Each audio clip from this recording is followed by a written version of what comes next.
আপনাদের ঘরে কি ছোট বাচ্চা অথবা বয়স্ক কেউ আছেন? তাহলে ভিডিওটা এক সেকেন্ডও স্কিপ না করে পুরো ভিডিওটা দেখতে থাকুন। কারণ শীতকালে এবং বয়স্কদের মধ্যে খিঁচুনি সমস্যাটা বেশি দেখা দেয়, আর অবহেলা করলে হতে পারে মৃত্যু।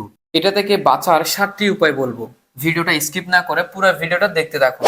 না হলে আপনার ঘরে ছোট বাচ্চা এবং বয়স্ক কেউ থাকলে যে কোনো সময় বড় ধরনের দুর্ঘটনা ঘটতে পারে। নমস্কার বন্ধুরা, আমার নাম শ্রী চন্দন দাস। আমি একজন কমিউনিটি প্যারামেডিক। প্রথমে আলোচনা করব কেন শীতকালে খিঁচুনি বেশি হয়। শীতকালে আমাদের শরীর যেটা সবচেয়ে বেশি আক্রান্ত হয় সেটা হচ্ছে আমাদের শরীরের তাপমাত্রা একেবারে কমে যায়, যার কারণে শরীরের ভিতরের তাপমাত্রা নিয়ন্ত্রণ নষ্ট হয়ে যায় এবং ইলেকট্রোলাইট ইমব্যালেন্স হয়ে যায়, যার কারণে ছোট বাচ্চাদের শরীর খুব সহজে ঠান্ডা হয়ে যায় এবং বয়স্কদের ক্ষেত্রে সেম জিনিসটা দেখা যায়। এই ঠান্ডার সাথে তাদের শরীর খাপ খাইতে পারে না, যার ফলে জ্বর প্লাস ঠান্ডা এবং স্নায়ুতন্ত্রের সমস্যা হঠাৎ করে খিঁচুনি হয়।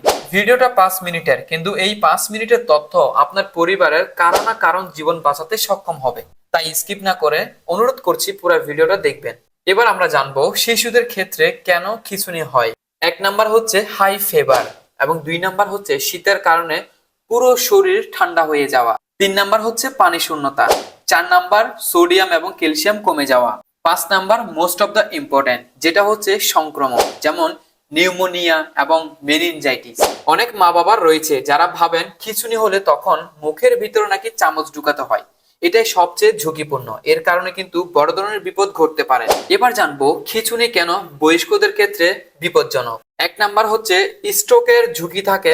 2 নাম্বার হচ্ছে হার্ট অ্যাটাকের ট্রিগার হতে পারে। 3 নাম্বার হচ্ছে ব্রেনে অক্সিজেন কমে যেতে পারে এবং 4 নাম্বার হচ্ছে হাইপোথার্মিয়া হতে পারে। এই ক্ষেত্রে অনেক সময় বয়স্কদের ক্ষেত্রে খিঁচুনি দেখা দিলে সেই ক্ষেত্রে তারা কথা বলতে পারে না। সঠিক সময় যদি চিকিৎসা না পান সেই ক্ষেত্রে মৃত্যু পর্যন্ত হতে পারে। এবার জানবো খিঁচুনি হলে তখন কি করবেন। স্টেপ 1, খিঁচুনি হলে তাড়াহুড়া করে প্যানিক করবেন না। স্টেপ 2, রোগীকে কাত করে শুয়ে দিবেন যাতে করে বমি অথবা লালা শ্বাসনালীতে ঢুকতে না পারে। Step 3, most of the important, মুখে কিছুই ঢুকাবেন না অথবা পানিও খাওয়াবেন না এবং মুখে চামচ অথবা হাত একদমই ঢুকাবেন না। স্টেপ 4, ঢিলে কাপড় পরিয়ে দিন তৎক্ষণাৎ তাকে এবং শরীরে থাকা শক্ত জিনিসগুলো সরিয়ে নেবেন। স্টেপ 5, সময় লক্ষ্য রাখুন। যদি 5 মিনিটের বেশিক্ষণ ধরে খিঁচুনি থাকে সেই ক্ষেত্রে এটা মেডিকেল এমার্জেন্সি, তখন এমার্জেন্সি হসপিটালে নিয়ে যাবেন। স্টেপ 6, যদি শরীরে জ্বর থাকে সেই ক্ষেত্রে হালকা কাপড় এবং কুসুম গরম পানি দিয়ে শরীর মুছিয়ে দিবেন। স্টেপ 7 নাম্বার হচ্ছে তৎক্ষণাৎ 1 মিনিটও দেরি না করে সাথে সাথে হাসপাতালে নিয়ে যাবেন। এবার জানবো শীতকালে কিভাবে খিঁচুনি প্রতিরোধ করতে পারি অথবা যে কাজগুলো করলে খিঁচুনি আমাদেরকে ছুঁতে পারবে না সেই কাজগুলো কি কি। 1 নাম্বার হচ্ছে শিশুকে সবসময় উষ্ণ রাখুন, মানে একটু গরমের মধ্যে রাখুন। 2 নাম্বার, রাতের বেলায় হঠাৎ করে ঠান্ডা লাগা এই জিনিসটা অথবা এই পরিস্থিতিটা এড়িয়ে চলবেন।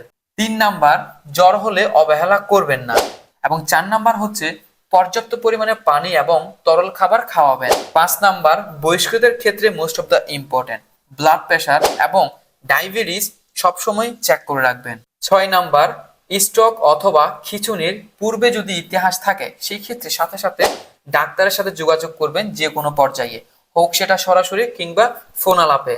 মনে রাখবেন একটা খিঁচুনি একটা পরিবারের পুরো জীবন বদলে দিতে পারে। আজকে আপনি সুস্থ আছেন, কাল হয়তো বা আপনার বাচ্চার অথবা আপনার মা বাবার অথবা আপনার নিজেরও এই সমস্যাটা দেখা দিতে পারে। যার কারণে অনুরোধ করছি ভিডিওটা সেভ করে রাখুন এবং ভিডিওতে লাইক কমেন্ট শেয়ার করে দিবেন, কারণ একটা শেয়ার মানে একটি মানুষের জীবন বাঁচানো। এরকম জরুরি স্বাস্থ্য তথ্য পেতে চ্যানেলটা অবশ্যই সাবস্ক্রাইব করে দিবেন। দেখা হবে পরবর্তী কোনো স্বাস্থ্য সেবা ভিডিও নিয়ে। ততক্ষণ পর্যন্ত সুস্থ থাকুন, ভালো থাকুন। ধন্যবাদ।